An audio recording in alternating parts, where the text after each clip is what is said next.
Secretaría de Prensa de la Presidencia de la República. Se habla de daños y particularmente focalizado en la zona del departamento de La Paz. Sí, efectivamente. Bueno, ¿Cuál es el balance?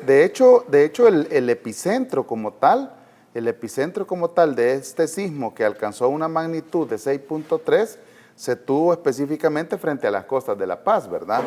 Quisiera comentarle que a esta hora tenemos ya un total de 180 réplicas.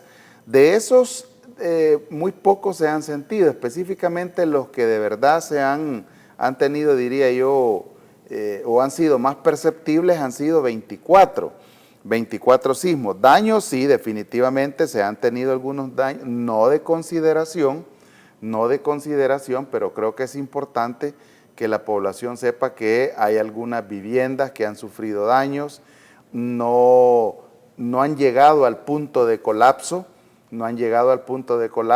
Seguimos evaluando alguna infraestructura, sobre todo infraestructura, diría yo, de interés cultural, como por ejemplo la Torre de San Vicente, ¿verdad? Aunque el sismo fue o tuvo su epicentro frente a las costas de Zacatecoluca, hay que decir que toda la franja sur o toda la zona sur del país básicamente tuvo algún grado de intensidad, que obviamente es otra escala, ¿verdad? Este video que circuló en redes de un mirador de cristal en el sector del Boquerón Sí. fue bastante emblemático. Sí, por supuesto. Digo, desde el punto de vista de que también hubo otros lugares, ahí está precisamente donde vemos el movimiento. Exactamente. Vemos el quiebre también de eso. Sí. Ahí está, ¿verdad? El estallido Sí. que tiene el cristal, pero así hubo también otras casas que Sí, por sufrieron supuesto, daños, sí. ¿no? Diría yo que el caso más crítico en cuanto a vivienda se refiere, que se ha podido registrar, sucedió en Opico, donde incluso se tiene a dos familias albergadas, ¿verdad? Dos viviendas que definitivamente resultaron con daños de consideración. Insisto, no han llegado al punto de colapso, no han llegado al punto de declararse no habitable, pero yo creo que sí es importante hacer una evaluación de daños pero muy exhaustiva. Hay que recordar, don Ernesto, que el tema de infraestructura de habitación, que es uno de los, diría yo, uno de los rubros que más, o uno de los sectores que más impacto sufre cada vez que una amenaza sísmica se materializa, tiene varias consideraciones o varias cosas que considerar. Número uno, no todas las viviendas, absolutamente todas, son construidas cumpliendo una norma de construcción.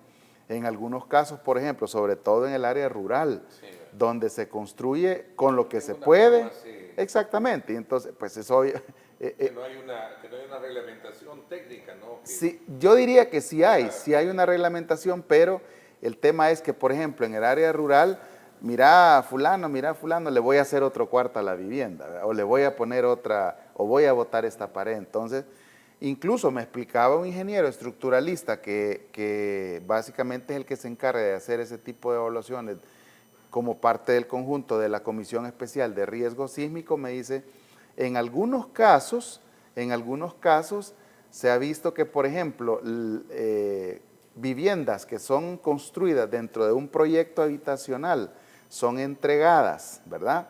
Son entregadas y luego el propietario decide hacer mejoras, de repente hasta quitando columnas o quitando infraestructura, mejor dicho, o quitando, diría yo, estructura muy importante dentro de la vivienda. Entonces, a veces las mismas mejoras que se pudieran hacer a una vivienda tienden a hacerla mucho más susceptible, ¿verdad? Pero hoy por hoy puedo decirle, don Ernesto, que alrededor de unas 10 o 15 viviendas han resultado con daños. También en la zona de Cujatlán Norte hemos tenido al menos 3 viviendas con alguna afectación.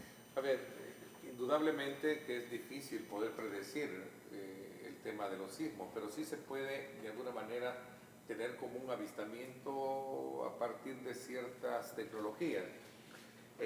Lo que ha sucedido es producto, no sé, técnicamente, científicamente, tienen informes si es producto de la digamos, subducción. sí, Sí, realmente sí. normal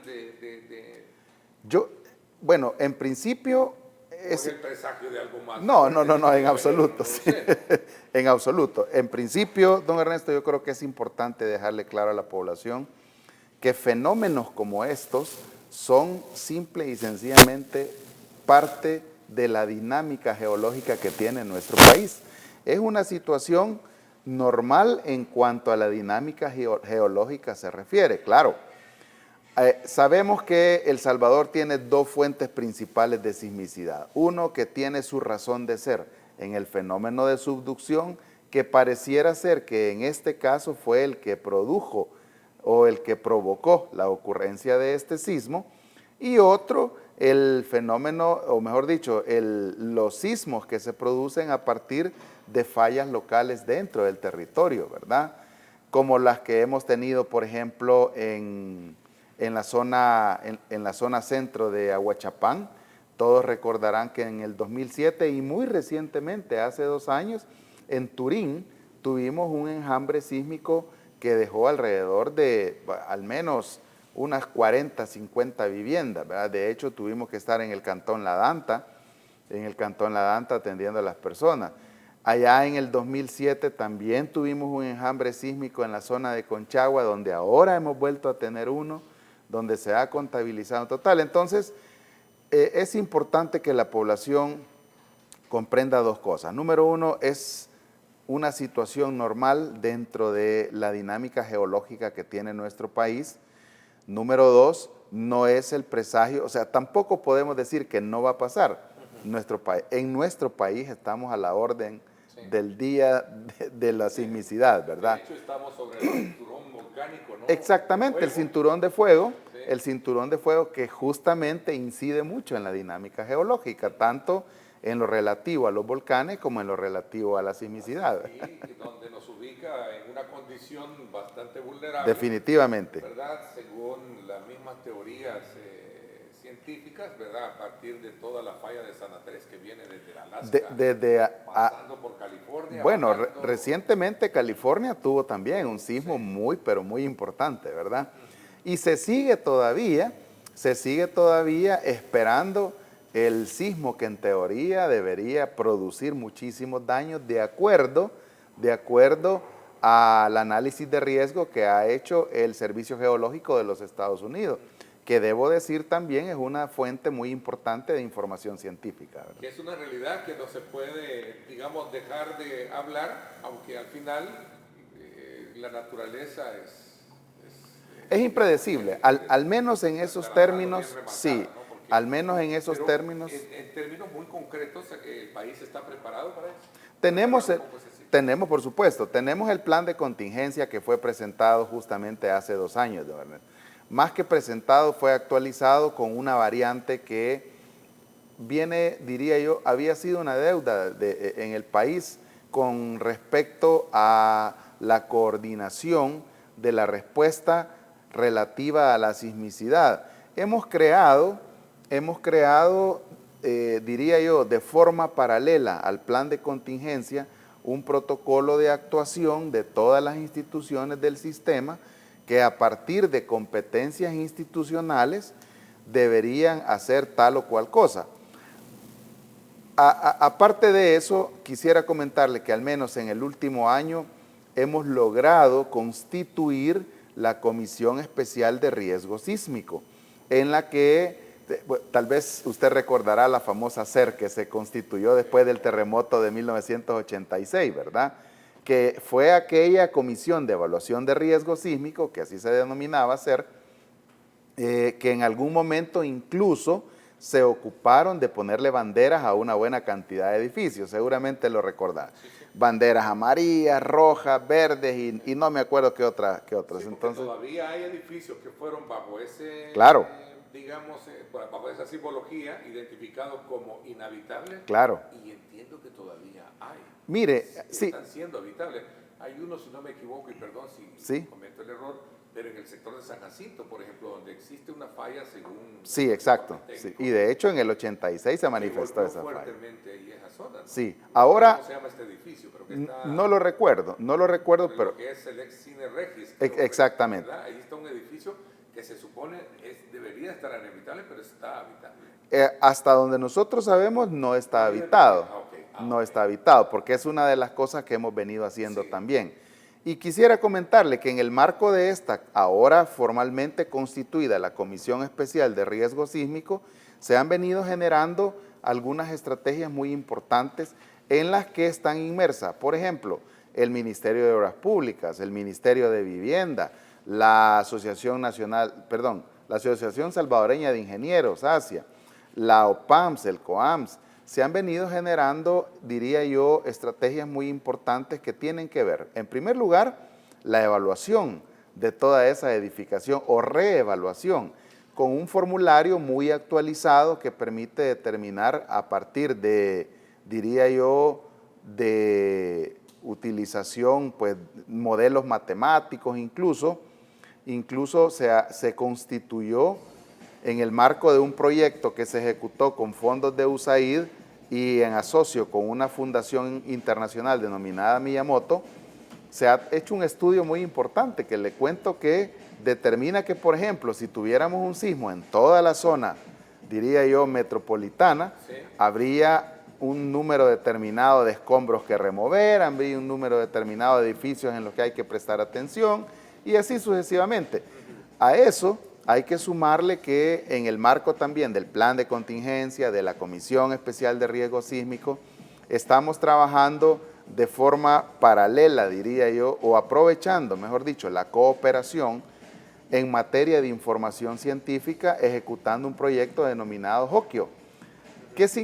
¿Cuál es el objetivo principal del proyecto JOCIO? Generar reforzamiento sísmico. ¿Existe un archivo que nos diga si hay edificios que son declarados inhabitables y que están siendo habitables o no? No, existe un archivo, don Ernesto, existe diría yo, más que archivo, existe un registro, exacto, de una cantidad de aproximadamente 173 edificios, 173 edificios, que inmediatamente después del terremoto de 1986 fueron evaluados por la comisión, la CER, que así se llamaba, la comisión de ese entonces. Ahora, 2001 y 2000. Exacto, 2001 quedó, ¿verdad? De 13 de enero y 13 de febrero. Entonces, ahora mismo estamos enfocados, en primer lugar, en que cada uno de esos edificios sea reevaluado. Obviamente hay que pasar por alguna reforma de normas, pues, porque al final esos edificios tienen un propietario, ¿verdad? Tienen un propietario y tampoco es que se puede llegar, mire, aquí vengo a evaluar ese edificio, bueno, ¿y quién le autorizó entrar a mi casa o quién le entró? Entonces, hay que pasar por algunas reformas que tienen que hacerse. Debo decirle que el Ministerio de Obras Públicas ha estado haciendo un trabajo muy importante, específicamente la Dirección de Adaptación al Cambio Climático, la DAGER, que ha estado haciendo un trabajo muy importante en materia de riesgo sísmico y justamente es parte de la Comisión Especial de Riesgo Sísmico. ¿Están habitados o no están habitados? Algunos debo decir que sí. Tampoco es que estamos diciendo se van a caer o ya vienen para abajo. Lo que sí es importante que la población sepa es que hay que reevaluarlos, se están reevaluando, se está haciendo todo lo necesario, se están aprovechando otros proyectos que de forma paralela podrían generar, diría yo, acciones muy interesantes como el reforzamiento sísmico en el entendido que si no se puede demoler o botar un edificio por todo el costo que genera, al menos debería planificarse la ejecución de obras que permitan reforzar la infraestructura del edificio, la parte estructural y obviamente la mampostería, ¿verdad? Okay. Cierro este tema porque quiero hablar un poco del informe de año. Con el tema también de Conchagua, en la Unión, donde había una actividad sísmica. Sí, tuvimos, ¿se controló? Sí, diría yo, estamos ya en la fase de buscar soluciones habitacionales a las personas. Debo comentarle que en materia de o mejor dicho, a partir de esta situación que empezó el 8 de diciembre del año pasado, o el año recién pasado, se tuvieron al final 174 viviendas. De estas 174 viviendas afectadas, al menos 9 definitivamente se consideran destruidas, ¿verdad?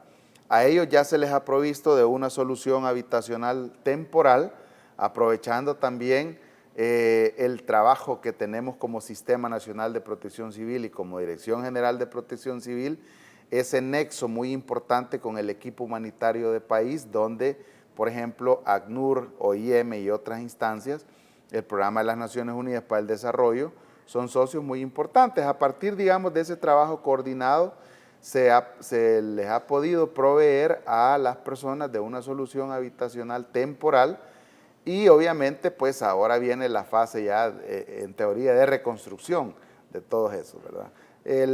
Fueron un total, insisto, de 174 viviendas las afectadas. A ver, balance, cierre de año, en el marco del plan fin de año 2024, ¿no? Hace, ¿qué? 9 días que cerramos el ciclo 24 y entramos al 25. Definitivamente. ¿Fue un buen año para hablar de estadísticas favorables en la prevención de incidentes? Tuvimos una reducción muy importante. Tuvimos una reducción muy importante en algunos rubros. Por ejemplo, si hablamos de salvamento acuático o de personas que fueron o tuvieron algún incidente en alguna playa, en algún río, en algún lago, que decidieron pasar ya sea el 1 y el 25, que son los días que más se utiliza, ¿verdad?, para hacer turismo acuático. Debo decirle que al menos hemos tenido un 60% menos de fallecidos en materia de asfixia por inmersión. El año pasado se tuvieron 11 fallecidos, este año, el antepasado, mejor dicho, se tuvieron 11 fallecidos. El año que recién pasó o terminó, solamente se contabilizaron 4, 2 adultos, 2 menores.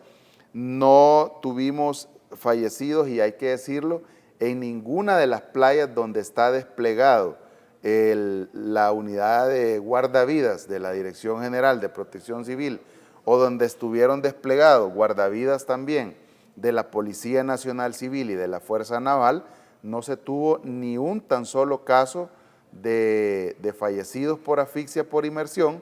Lamentablemente pareciera que la nota luctuosa en materia de fallecidos por asfixia por inmersión la siguen poniendo los lugares privados, ¿verdad? Ya sea casas de habitación o casas de playa de alguien o alguno que otro restaurante, como en el caso de un joven que lastimosamente falleció en Cascada Las Pilas, esto es en el distrito de Arambala, en Morazán, ¿verdad? Y así sucesivamente. En cuanto a rescates, sí debo decirle que tuvimos mucha actividad.